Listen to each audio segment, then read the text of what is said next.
Well, ladies and gentlemen, thanks for tuning in to AP Marauder here, streaming some StarCraft 2 action because few things are better than alien warfare and things that shoot, things that have big guns, things that make other things blow up. Need I say more? We're going to be jumping into a ladder game today between a friend of mine named Terranosarus. Yes, this Terran has the word Terran in his name, which is, I think, supposed to be a joke. If it didn't make you laugh, well, I guess I can say he tried.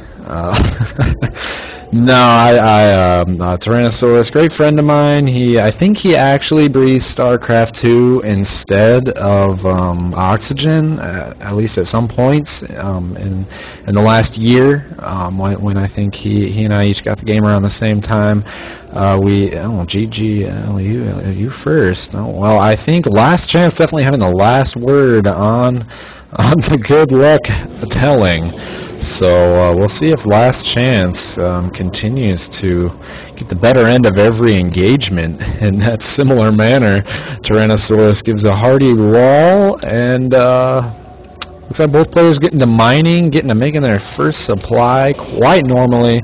Last Chance. It's an interesting name. I think maybe he tried all races and then decided to go to Protoss, and it's his last chance to succeed in StarCraft 2. I don't know, I'd feel sorry for the guy if it was, but maybe also he tried the Korean ladder, got absolutely demolished by everyone there, and then he tried the European ladder, and oh my goodness, there's way too many good Protosses over there, and then now he's on to the North American ladder and is his last chance to make ends meet in StarCraft 2. We see Refinery coming on down and Assimilator coming on down around the same time. Gateway and Barracks almost matching, and Worker Production almost matching. We do see one more probe out though, and a little bit more income because of that time that the command center, I guess, was not producing an SCV. I was getting ahead of myself and going to say it was turned into an orbital, as that's when usually the Terran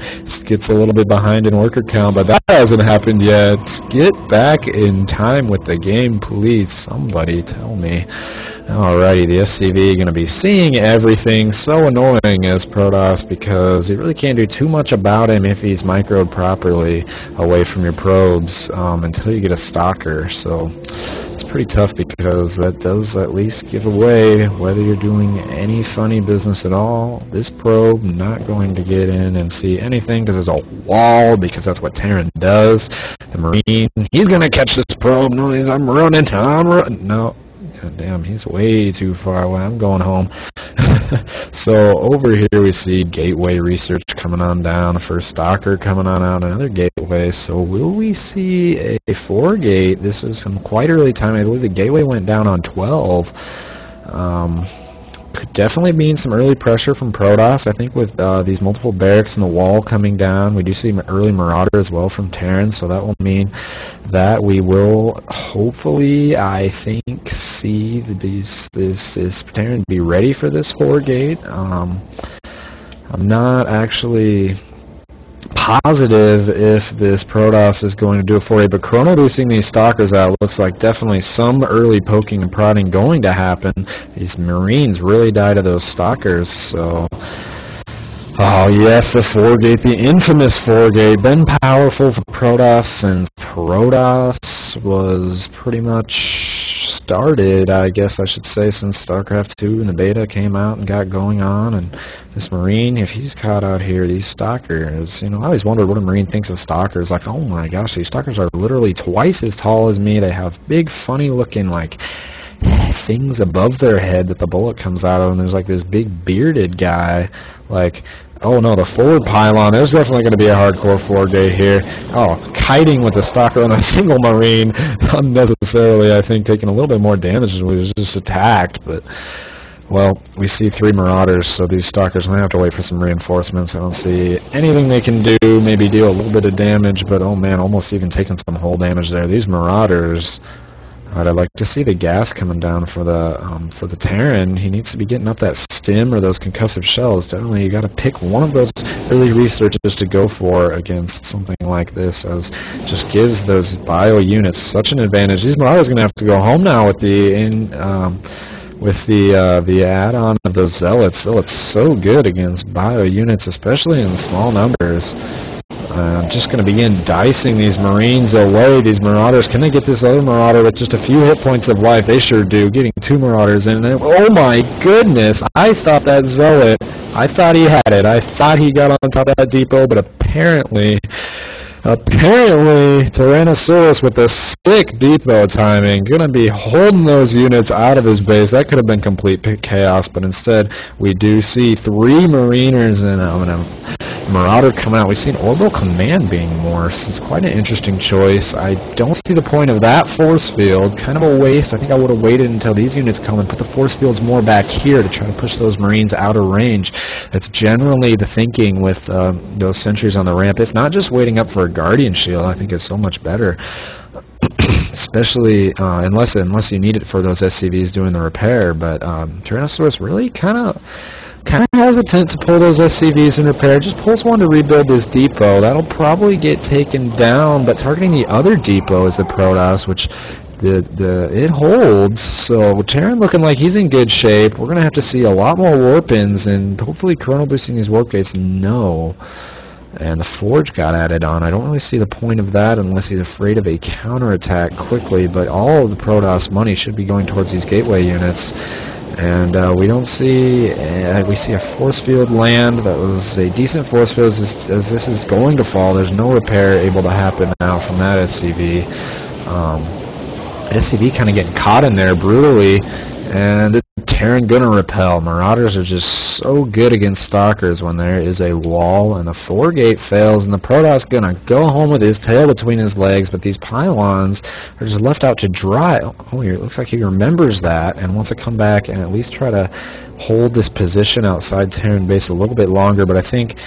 And oh my goodness, we never saw stim go down or anything for these units. I think if we would have saw one of those go down, Terran could just moved out right now. But instead, these Stalkers are going to continue to be annoying as this.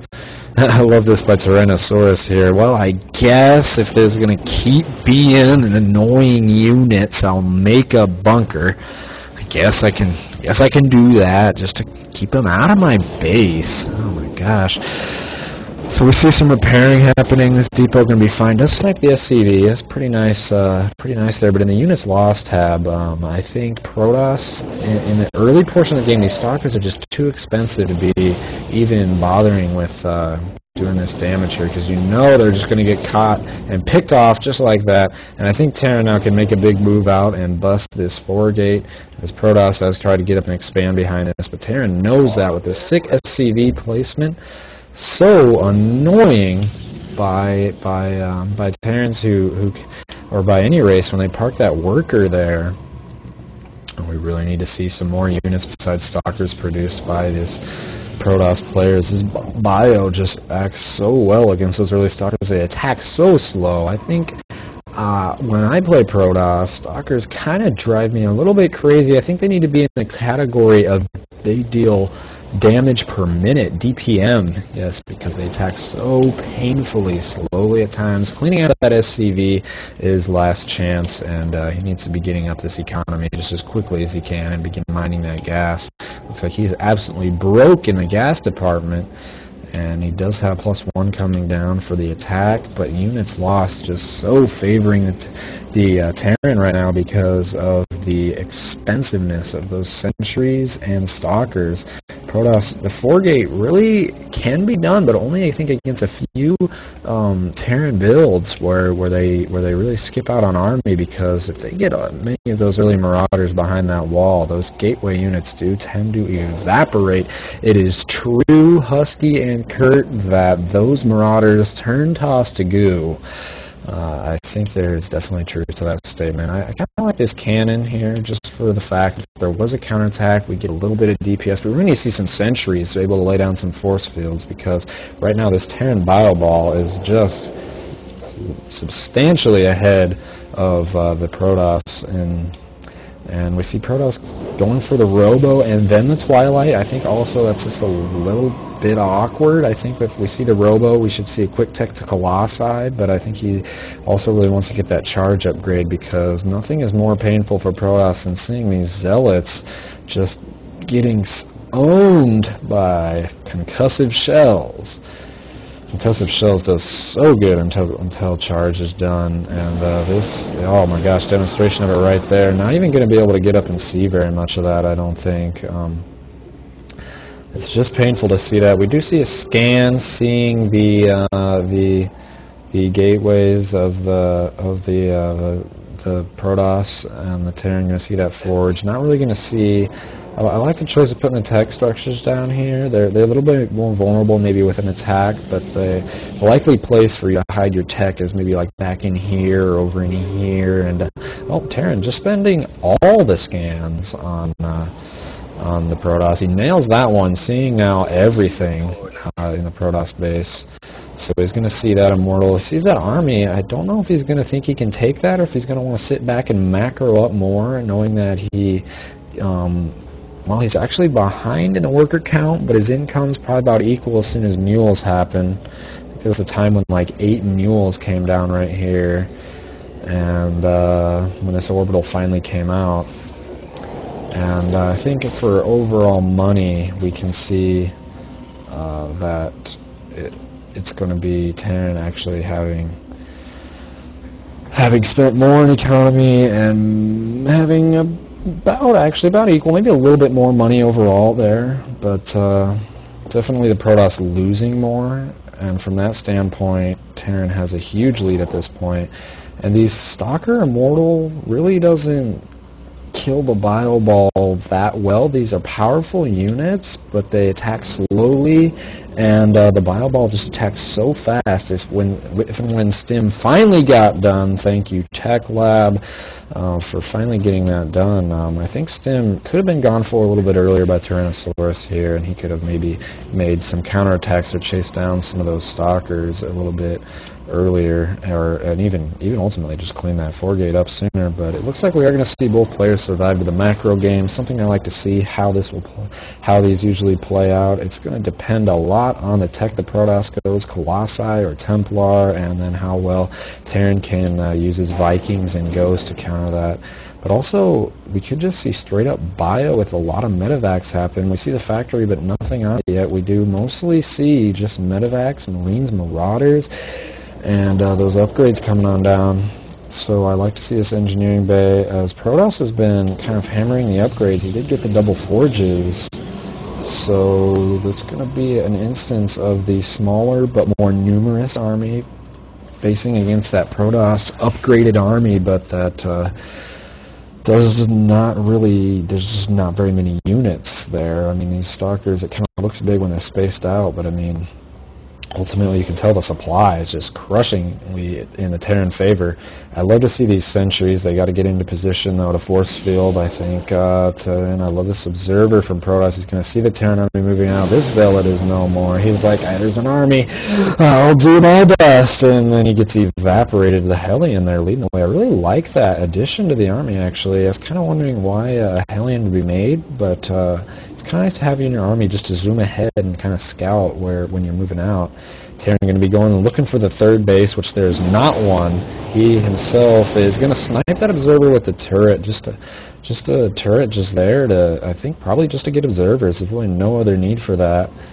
And will we see force fields and preemptive force fields? Oh no, stacking one even there. I think it would have been so much better to wait for a few units to cross and try to pick off a few at a time. That's really all Protoss can hope for in this situation. He's going to warp in a lot of Zealots in his charge done. No, it's not, but it's coming down. We do see shields and attack coming down. So as soon as these upgrades kick in and charge does get done, I think Protoss can handle this so much better.